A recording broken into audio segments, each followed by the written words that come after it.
Hello and welcome to Eat Show Presents the RCB podcast. Did you have anything to do with the yo-yo test? Of course, I was a person. Were you the person who introduced it? We were the persons who introduced it. So it was a team. So were you all the people who introduced it? Okay, we were the persons who introduced it. Okay. And What is that? Somebody asked me, "Oh, I think we should cut some slack for some of them." I said, "Very simple. You go write your 10th standard exam, and if you tell them, even if you fail, it's okay. You'll get your 11th standard admission. You think anybody's going to write? Nobody's going to write." No. Even though the number which that back then was 16-1 was an innocuous number, I'm sure you'll do 16-1 now. I mean, I know that you run quite a bit. But what it developed is when it became a national rage, everyone started taking fitness very seriously because for the first time I thought that the 10th standard board exam came into cricket.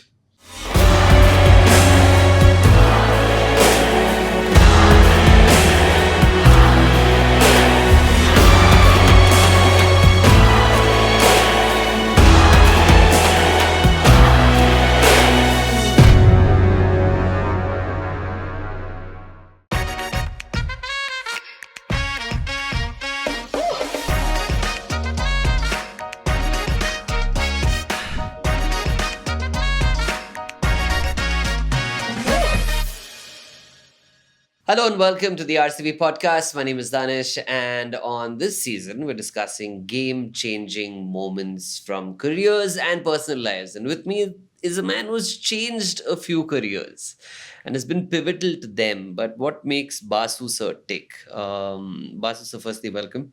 You're officially the first person to not be a player and to still be on the podcast. It's absolute privilege. It's amazing how everybody needs that one person in their lives sometimes to just propel and give them that intensity. And I think that's the person you are to a lot of cricketers and to the Indian cricket fraternity. Would you agree with that? Just happened, Danish. I mean, I'm not trying to sound very humble or anything. I mean, you know how we have spoken many times, went through the grind of life and that alchemist story. Keep on grinding and grinding and grinding, and suddenly when you look back, like, wow, we've come quite a long way. And that's how I feel. I don't think I've done anything special, but I've done the simple things repeatedly over a period of time, consistently. I think guys from my generation, the only thing we knew was we can do the same thing for years together without getting bored. And you're very conscious of the fact that we need to come up in life. That was the only thing which was going. And I'm sure it is even better in today's generation. But Yeah. that consistency is something which has been etched into our systems at a very early age. And probably I'm seeing the fruits of the work I've done over the years. That's about it. So just to kind of go back, I know you were an athlete once yourself. Failure model athlete. Uh, I would love to know because I think failure sometimes teaches a lot more than just Absolutely. success. Because success is aspirational, but failure, nobody wants it. But eventually, that's where most lessons come out of. So, what was your journey as an athlete? As I told you again, when you're growing up in the 80s, I mean, hardly any television. The only distraction for everyone was sports. My mother was an athlete, was a sprinter. So it came naturally to me. I was a sprinter. I won the kiddie sports when I was 11 years old, and one led to another. Yeah. And track and field was my lifeline. And even today, I mean, training, fitness, and performance training has been in my lifeline. And it will be my lifeline till my last breath, that is for sure. Yeah. And I always believe that sports teaches you how to lose in life. Yeah. Then it becomes a way of life. But what sports does to you is it makes you very, very tough. For example, you know how to lose now. You have to be gracious in your defeat, and you have to move on. You have to move on. You have to move on. A famous actor once told me this: in life, if you want to sit in the top of the pyramid, Yeah. first you have to be insulted. You have to go down. You have to get defeated. You have to be thrown down, and from there you have to rise. Very honest, Danish. I never thought about all these things. I think our generation, we had to go through all those things. And I was lucky to be in the right spots at the right times. That's about it. So you were a sprinter, and you had won a few very important medals Of as course, well. national level medals and all those things.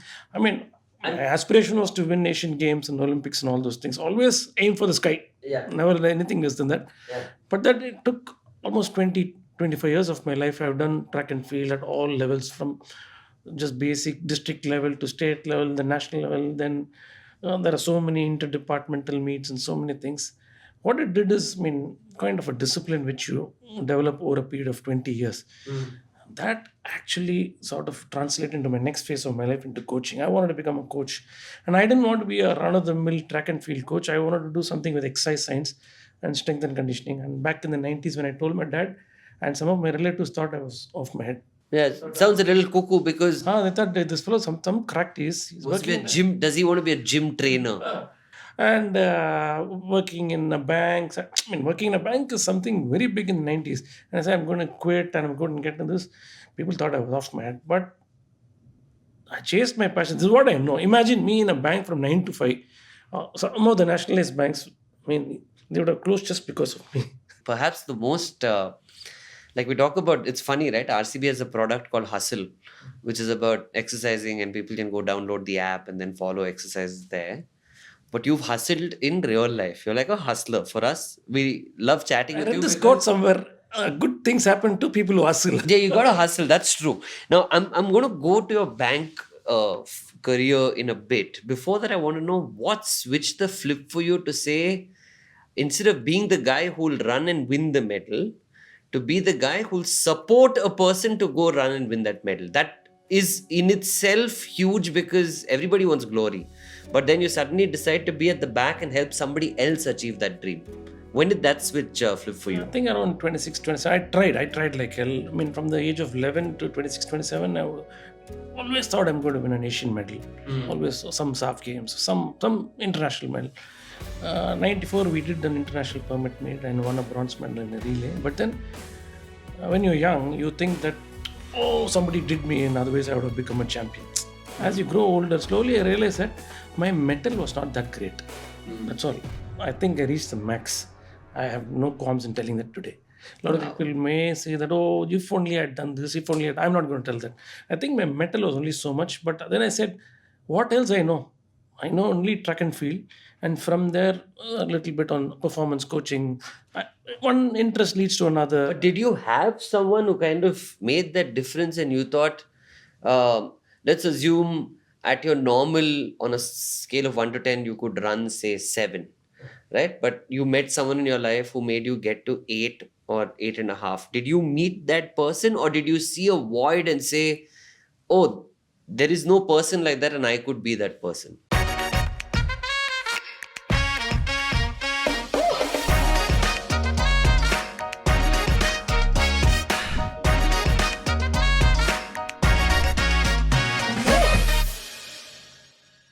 I would definitely, even my book, I've dedicated all my learnings to my old coach called AJ D'Souza. He's not there anymore. Huh. I mean, late Mr. AJ D'Souza. Yeah. I mean, in the 80s, Yeah. he used to work in Indian Explosives. He's not even an athletic coach. Okay. He was having a private job and his passion was athletic coaching. And he's not that so-called NIS coach, you know.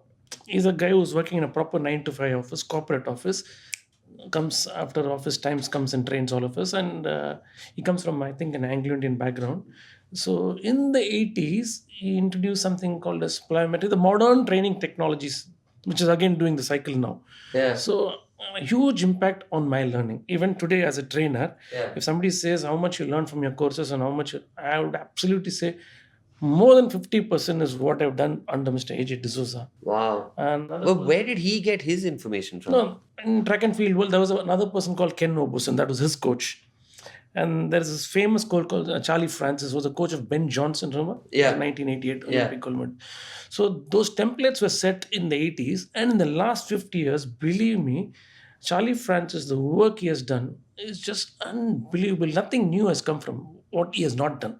So, was there a race that you remember where you finished a race and thought to yourself, I just can't do this? I mean, I remember I went to Calcutta for some national level competition. I think it was a Federation Cup or something. I was consistently running good times, and suddenly I noticed that I dipped a little. And not that I've changed anything in training. And youngsters have started coming and they've started pipping me. And I lost in the semi-finals. I didn't even reach the finals. Then I said, it's time now to move on. And I had to look into my second phase of life, and I wanted to always coach. I always wanted to coach. And that's how the foray into this particular field. Is this one of those periods where I mean, athletics, now we keep talking about how there's very little money in it. So when you were running or when you were a track and field athlete, was there any money at all? We ran for the medal, that's about it. And when I first started getting into the fitness industry, I never thought I can make money and all. I remember going to a tennis court in Annanagar in Chennai. There was this great person called Guru Swami, again not there. He was the first person. He said, come for 2 months. If you come regularly, I will give you some money. And I used to go there every evening from 3 o'clock to 6 o'clock. A tennis court, in the side there'll be about 15-20 meters. So all the toddlers from the age of 6 to 11, 12 will keep coming every 10 minutes or 15 minutes. I have to do a few things for them. This used to go on for all 6 days a week. After a couple of months, he was so impressed with me. He said, I'm going to give you 500 rupees every month. I was like, wow, goosebumps. Because we never thought we can actually get money for all this. But what were the careers in the 80s? I mean, what were other... This was in the 90s. Okay, in the 90s, this was like this whole liberalization era, if I'm right? Like Pizza Corner had already come to India. Okay. So the advent of India opening up and all those things. Correct. And you either had to be a lawyer or you had to be a doctor, engineer, chartered accountant, and all those things. But then I wanted to, and again coming from a typical Tam Bram family, they'll expect you to study and go to US. That is the only thing. If you don't do this, you know how it is. I mean, I don't need to expand any further. But then I was a sort of I wouldn't say a rebel. I want to do something I like the most. And imagine me in my life without sports. I'll be a lost soul. You worked at a bank. But of course, sports quota, so I don't know. Half the time I'll not go. Either it'll be a sick leave from my side or don't go to office, half pay sick leave or something other. Because for me, it was all about sports, coaching somebody somewhere. And some tennis player will be playing. I would have trained him in the morning. He'll say, I'm having a match in the afternoon. I'll go see his match. Jerry, come on, you can do it. 15 all. You can. So it was all about sports, fun and enthusiasm of sports. Then later on, I mean, I never knew this would be such a big industry today. I mean, the amount of scope for a personal trainer itself in the city is huge. Yeah. I mean, I know that I run a business model. Right. And I recruit people. Chalk and cheese. I can talk about it till the cows come back home. So it looks like as if I'm coming from a different era. But all this happened, for me, it's in the recent past. Typical Tam Bram family, you get a bank job, you stick with it like glue. Yeah. Then the first day when I joined the bank, I remember that manager. What bank is this? Indian bank. Okay. So he asked me, what do you want to do? I said, somehow I have to quit this job. On day one? Day one. That manager was shocked. I said, what are you telling? Sir, I've joined here only for an economic break. Okay, I'll definitely study more. I'm not going to stop. And I don't know where my life is turning, but I will try something. But I'll keep upgrading myself. But I need this money to upgrade myself. He was like shell shocked. And in my mind, I rehearsed it so many times quitting the job. Nothing against the bank. Nothing against the bank. I wanted to become a full-time professional.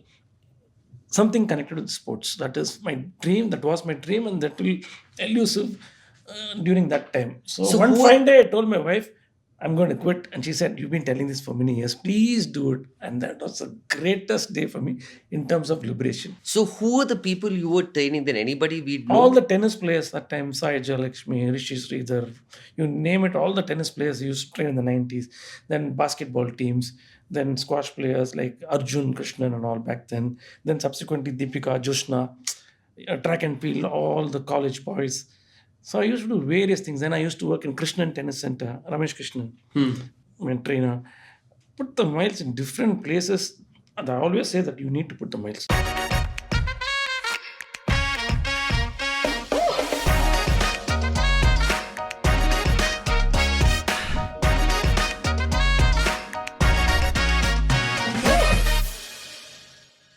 So you essentially, leaving home at 6 in the morning and coming back at what time? There are several, leave home at 5:15. Yeah, because you have to be there. 5:30 is my first class in Anna University, Arumba. So if it is raining, I'll put my wind sheeter on, go there, 5:30. Whether they're coming or not, that is one thing, the disease. If you give me a time, I'll be there 10 minutes before. That is a disease. The disease, You saw it today, 10 Yeah. minutes before. Yeah, it exists I till think date. It existed I'm till like even 10 minutes before. Yeah. I mean, I'm not proud, but I'm literally trying to come late nowadays and still Yeah. land up 5 minutes before. Yeah. That I can be actually proud of, one thing. Yeah. And then we didn't have, I think life rolled on. If somebody says, oh, very inspirational, no, it just rolled on. We had no other choice. Yeah. So my life was like chasing 450, 100 for 7. You can't play shots, difference, single year. That's how you chase, because you need the money to survive first. Yeah. The survival first. Yeah. And then on top of that, you wanted to excel also. So, So- survival and excel. So, Basu, so what does a personal trainer charge now at a, let's say, a mid decent gym? I would say a decent gym, a personal trainer can charge up to 2,000 rupees per session easily. Okay. And what was it back then when you were doing I personal remember I charged 30 rupees. training? And do you remember who this client 30 was? rupees, I remember the person. They still live in Indiranagar, they're very good friends of us. And were they shocked when you wanted 30 rupees? They came to see me recently. Basu, they used to pay you 30 rupees, and I used to charge 500 rupees for the entire month for all the athletes. Okay. Every day training, 500 rupees. That was like, wow, that was a big plus for me. That was little later in my life. When I first started, 500 rupees per month in that Guru Swami's tennis court. Yeah. Then another tennis academy for 1,000 rupees and 1,200 rupees. Awesome. I can be thrilled about it all my life, because I've literally seen the 30 rupees. Then one person said, should do personal training. How much? I'll give you 30 rupees every session. Okay, chalo, 30 rupees. Okay, so then you get a call from RCB. RCB. How did they know about you? I What was, happened? I was their head of NCA before that. Before I went to UK, I was head of NCA. How did you get there, by the way? That is a story in 2003. When first time, I think they had a conference for all the trainers in physio in Bangalore, and they had an exam. Unfortunately or fortunately, 6 people passed. Out of the 5 physios, 1 trainer. I was the only trainer who passed it. So I happened to become the head trainer there. But what was the exam like? On exercise science and all those things, which I've been doing. I've been doing a few courses before that, so I was a little. So, ahead of and that. who set this question paper for you? I think that time there was a person from Australia who said that question, and he was here. Huh. And they had a couple of Indian faculty also, and they had a theory exam, then they had a practical in the gym, then they had a viva. And the waiting period of 6 months, we were all waiting what's going to happen. This is the National Cricket Academy. National cricket. I was a trainer for the Tamil Nadu cricket team that time. Okay. Okay. So from first division, I had come to Tamil Nadu cricket. Okay, I'm trying to piece it. You've just gone everywhere and done everything. And finally, NCA also in 2003. From 2000, So, who are the other 5 people who passed with you? I think Anybody? Nitin Patel is one of them. Now he's with the Indian team. Huh. So we were batchmates back then. Huh. I remember playing a match in Guru Nanak College. I was a trainer for Tamil Nadu cricket team. He was a physio for Baroda. Okay. So he had come and asked me for some cones or something. I vividly remember that particular incident with Nitin. Also, I don't remember our cricketers in that period being particularly. We didn't look at them and think, oh, this is a cheetah on the field. Because there was. We were just starting. I used to joke, usually when the ball would be hit, Indian fielders would just show the hand to the guy at the back there. Like everybody's just doing this, meaning, hey, you catch the ball. Right? Like nobody wanted to run after it. That was a start. I think I always tell us that the 92 World Cup, John T. Rhodes, that athletic dive and that run out, that started fielding in the world cricket. There was no. And before that, I can't remember anything like that. That was one signature moment in cricket. Like athletic, like game changing moment. Acrobatic, and somebody sprinting, jumping, and taking the bails off. Huh. And then I think 2000s, I think slowly people said, okay, now you need to start doing fitness.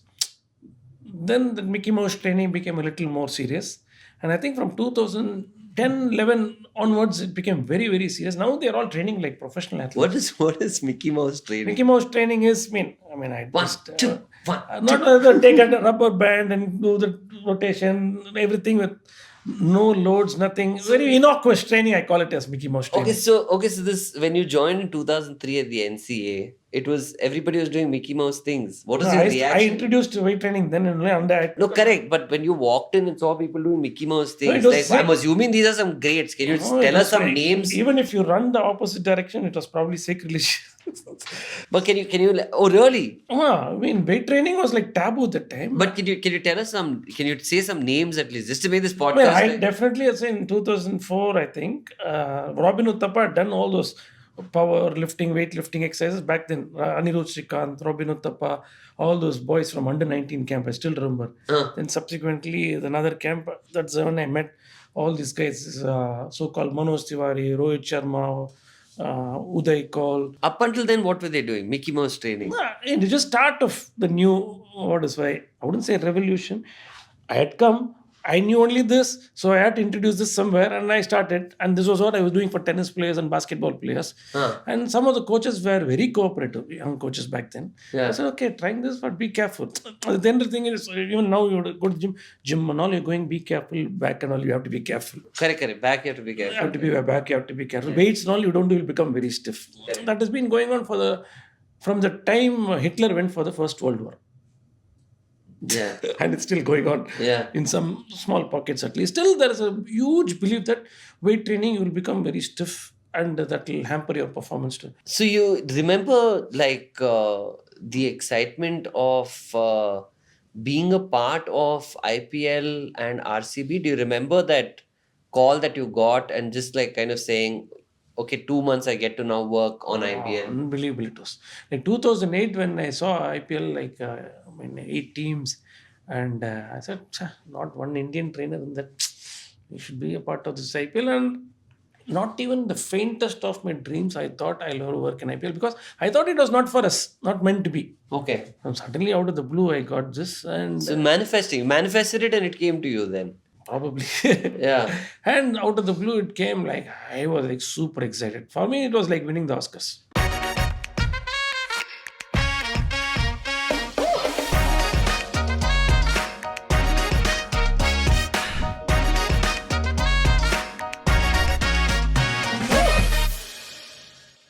So 2008, 2009, and then you meet this genius kid who goes on to become one of the world's greatest players. And he's definitely someone who'll acknowledge anybody who's made a contribution in his life.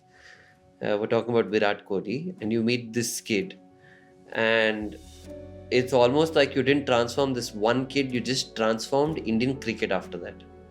So now tell me, does most of this, the onus of making this change, is it on him or is it on you?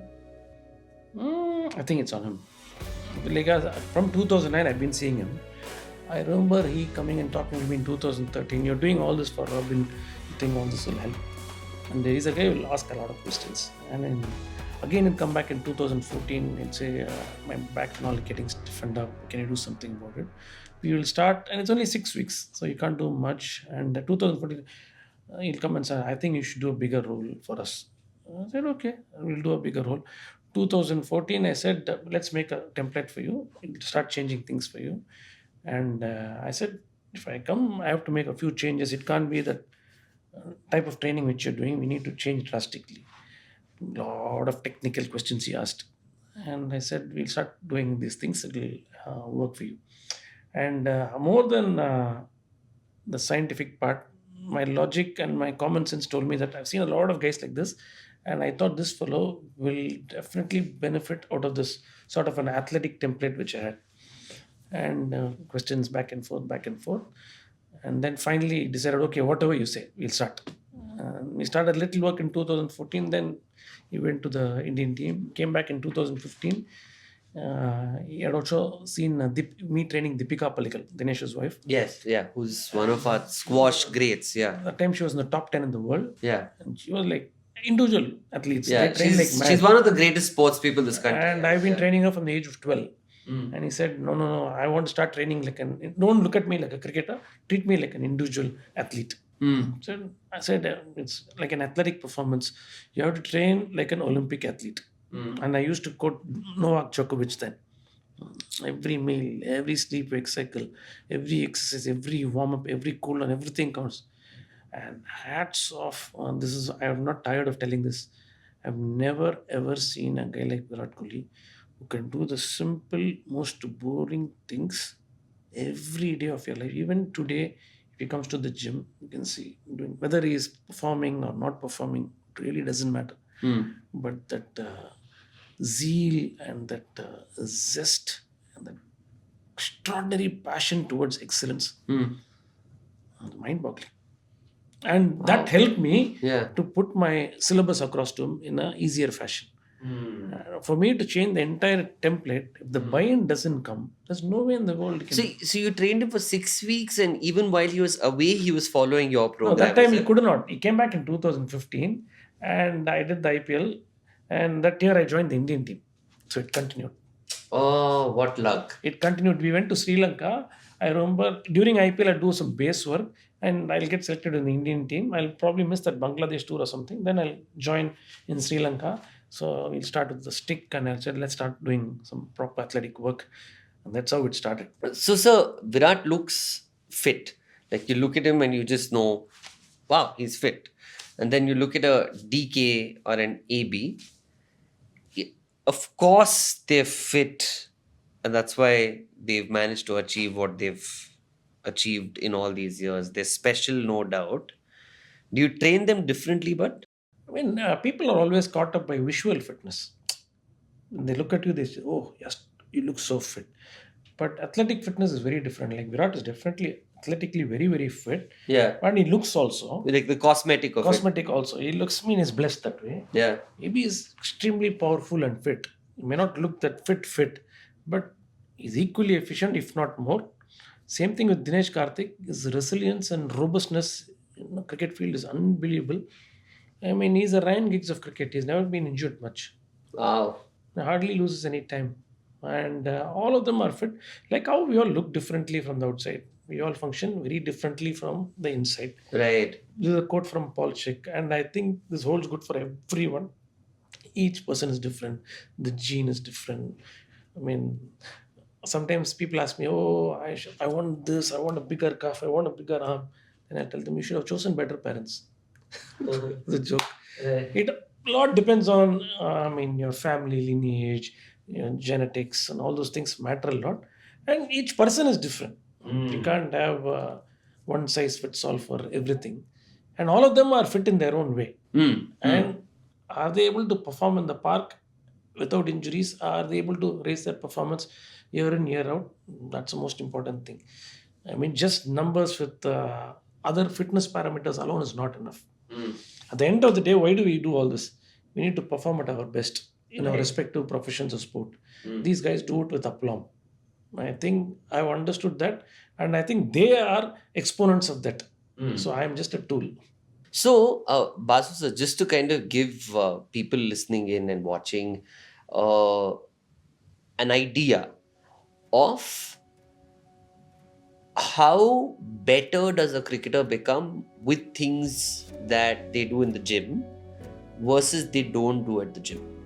Like, what is the difference? If you had to explain this in the most layman terms.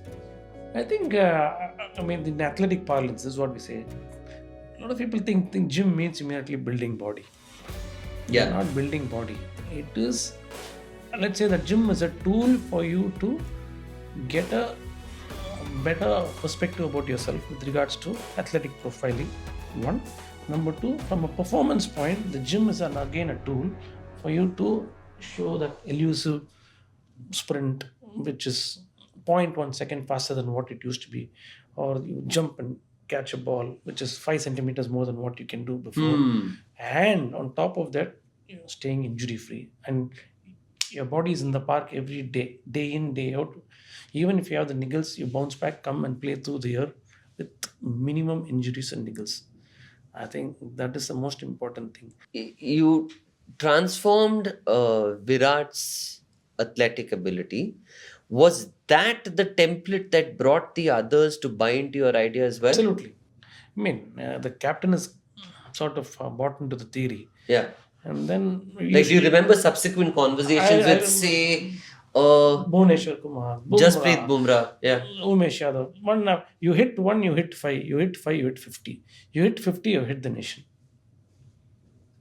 Wow. So, do you remember, like, even if you don't want to take a name, can you think of somebody in your equation with the Indian cricket team where change was first resisted, but eventually they saw differences for somebody else and said, "I'm sorry, I didn't buy into your idea, but now I will." Well, many, Yeah. many. For example, I used to travel with the Olympic weightlifting set. What is that? Can you explain it to us? A 20 kg barbell and a few plates. Okay. I wanted that to travel everywhere, wherever we go. I mean, some of them thought I was off my head again. And Yeah, why is he making us lift so much? Huh? people take a kit bag, they will take a cricket bat, gloves, made that, this. So I was asking for the entire weightlifting set to be carried across. And I said, this is the future. And there'll be gyms in certain places, there'll be no gyms. But all we require is this. That's all we need. And in sports, you notice that you can't do isolated work. The body works as a whole. So if you train your body slow, you become slow. You train your body fast, you become fast. And it is also a sort of a tool for injury prevention. Also, there was a time when fast bowlers couldn't dive for whatever strange reason. Why was that? I mean, for me, fast bowlers are my favorites. For the Yeah, simple but before reason, now they become athletic, no? again, I would say a lack of awareness towards the right type of training back then. What were they doing? I mean, I'm just surprised. So So there was a people who- time they were never used to strength work. They only used to bowl a lot and do some basic stuff. And as time went by, I mean, these cricketers also started developing a lot of knowledge. They speak to a lot of people, and this cross-referencing with other sport also helps. Okay, they talk to a tennis player. Oh, what do you do? Talk to a sort of a PV Sindhu. You look at her. She looks very athletic. She moves so well on court. All those things. I mean, India also started doing much better in sports in the last 10, 15 years. yeah. Not only in cricket, in other sports also started picking up boxing, weightlifting. Did you kind of design this, or was look? You had to hit a template with someone, so you hit a template I'll with Virat. put it this way. But did you design that? I didn't design anything. What I did is I introduced a lot of things for them. For example, when they wanted to do a fat percentage, they used to do that skin fold and BMI back then. What is that? Like just come and pinch somebody on the side? So there is no intra-reliability or Really? inter-reliability. So I said, let's do a DEXA scan. So DEXA scan was like, why DEXA scan? I said, when you do a DEXA scan, you can ascertain your fat percentage. When you see a piece of paper, it says you have 28% fat and your ideal fat percentage should be as an athlete below 18, you will bend backwards to do anything because that's going to help your athletic performance and your skill. Right. So again, a report card. I left a report card. Then, of course, the management wanted to start a fitness testing culture. Then we brought in a sort of a norm. Okay, this is That was with RCB, or was it with the Indian cricket team as well? So they brought in a fitness testing culture. Did you have anything to do with the yo-yo test? Of course, I mean, I was a person. Were you the person who introduced it? We were the persons who introduced. So it was a team. So were you all the people who introduced it? Okay, we were the persons who introduced it. Okay. And What is that? You somebody wanna- asked me, oh, I think we should cut some slack for some of them. I said, very simple. You go write your 10th standard exam. And if you tell them, even if you fail, it's okay, you'll get your 11th standard admission. You think anybody's going to write? Nobody's going to write. No. Even though the number which that back then was 16-1 was an innocuous number, I'm sure you'll do 16-1 now. I mean, I know that you run quite a bit. But what it developed is when it became a national rage, everyone started taking fitness very seriously because for the first time I thought there's a 10th standard board exam came into cricket. Yeah. And then subsequently the DNA testing to find out what you can eat Correct. and what you shouldn't eat. Correct. Even though scientifically you can say other things about the DNA testing, it cuts both ways. It is still not scientifically proved, but clinically it can concur with what you see. So all these things, what happened, it sort of gave them a huge awareness towards fitness lifestyle, and they started believing that this is actually going to help my performance. And you had a man, Virat Kohli, who was climbing the ladder very fast. When everybody was taking one step, he was taking a lift up. Right. And if that fellow is doing, let's all jump into that bandwagon. Wow. And he was the driver of that vehicle. I was a conductor. That's all. I remember you posting that Neeraj Chopra javelin throw and just being so incredibly proud of India achieving this feat at the Olympics and him winning a gold. What resonated with you? I mean, it was almost like something sang to your heart after what happened there? I mean, and the day we won that Olympic gold, I think we should call it as a national sports day, and it should be a national holiday. We should celebrate it for the next 1,000 years. And until What's the celebration? Everybody throws javelins on the road at each other, like you can do spears. anything. I mean, imagine India winning a gold medal in track and field. It's huge. It's just, It's humongous. it is like me playing in IPL and hitting first ball six. Can it ever happen like that? It is for me.